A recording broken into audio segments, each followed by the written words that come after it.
Hey everyone, welcome back to our channel. আজকে তোমাদের সঙ্গে স্কিনের জন্য ঘরোয়া প্যাক বলে দেবো, যেটা তোমরা বাড়িতে বসে ইজিলিভাবে বানাতে পারো আর ব্যবহার করতে পারো। তো চলো বলে দিই, খুব সহজ পদ্ধতিতে আর হাতের কাছেও পাওয়া যাবে।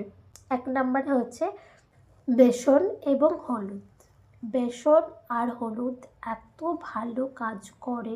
হলুদ গুঁড়োটা আমি বলি, এখানে রান্নার যে হলুদ গুঁড়ো সেটা কিন্তু ব্যবহার করবে না। একটু কাস্তুরি হলুদ বা গোটা হলুদ শুকিয়ে গুঁড়ো করেও তোমরা ব্যবহার করতে পারো।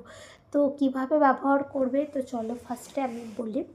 একটুকু বেসন নেবে 1 থেকে 2 চামচ, আর 1 চামচ থেকে কি হাফ চামচ হলদি নেবে। তো দুটোকে বাটিতে দিয়ে তোমরা যাদের একদম শুষ্ক ত্বক তারা মিক্স করবে মধু, আর যাদের তৈলাক্ত মানে ত্বক তারা ব্যবহার করবে দই বা দুধ, কাঁচা দুধ, হ্যাঁ, গরুর। তো এটা কিন্তু একটু অবশ্যই খেয়াল করবে, যাদের শুষ্ক ত্বক তাদের জন্য কিন্তু মধু, আর যাদের তৈলাক্ত তাদের গরুর দুধ বা টক দই। ওটাকে ভালো করে ফাটিয়ে নেবে এবং গা ধোয়ার আগে মেখে নেবে পুরো শরীরে অথবা মুখে। তোমাদের কিন্তু এটা 5 থেকে 10 মিনিট রেখে দেওয়ার পরে কিন্তু স্নান করার সময় ঠান্ডা পানি দিয়ে ধুয়ে নেবে।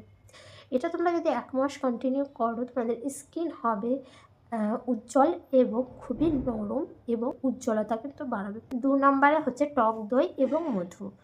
টক দইটা 2 থেকে 3 চামচ নেবে এবং মধু নেবে 1 চামচ। তারপরে এটাকে ভালো করে ফাটিয়ে নেবে। ফাটানোর পর তোমরা মুখে লাগিয়ে নেবে এবং এটাকে 5 মিনিট রেখে যখন একটু ভেজা ভেজা অবস্থায় কিন্তু এটাকে তুলতে হবে, শুকিয়ে গেলে হবে না। একটু ভেজা ভেজা থাকবে, তখনই কিন্তু 5 থেকে 7 মিনিট পর তুলে মুখটাকে প্লেন পানি দিয়ে ধুয়ে নেবে এবং হালকা করে মুছে নেবে। তো এরকম করে 1 মাস কন্টিনিউ করবে। এটা কিন্তু স্কিনের আর্দ্র ধরে রাখে এবং নরম করতে সাহায্য করে মুখের ত্বককে।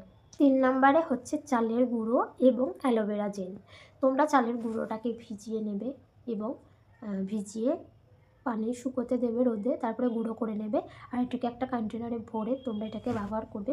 1 থেকে 2 চামচ চালের গুঁড়ো নেবে এবং অ্যালোভেরা জেল নেবে পরিমাণ মতো। তো এটাকে ফাটিয়ে নেবে আর মুখে ব্যবহার করবে। এটা কিন্তু আমাদের স্কিনের দাগ, তারপরে জ্বালা ভাব দূর করে স্কিনকে একদম ঠান্ডা রাখে এবং স্কিনের একদম নরম করে দেয় মুখের স্কিনকে। তো তোমরা এটা ব্যবহার করবে। 4 নম্বরে হচ্ছে পাকা কলা এবং দই। একটা কলা নেবে আর 1 থেকে 2 চামচ দই নেবে। এটাকে ভালো করে ফাটিয়ে নেবে। ফাটিয়ে এটাকে মুখে একদম র্যাপ করে পুরো লাগিয়ে নেবে। তো দেখবে এটা করবে 1 মাস, দেখবে ত্বক আগের থেকে অনেক উজ্জ্বল হয়ে গেছে। তো এই 4টে টিপস ফলো করো। এই ঘরোয়া প্যাকগুলো যে খুবই মানে সহজ, হাতের কাছে এগুলো পাওয়া যায়। তো তোমরা এগুলো ব্যবহার করতে থাকো আর দেখবে রেজাল্ট দেখতে পাবে 1 মাসের ভেতরে। Bye bye.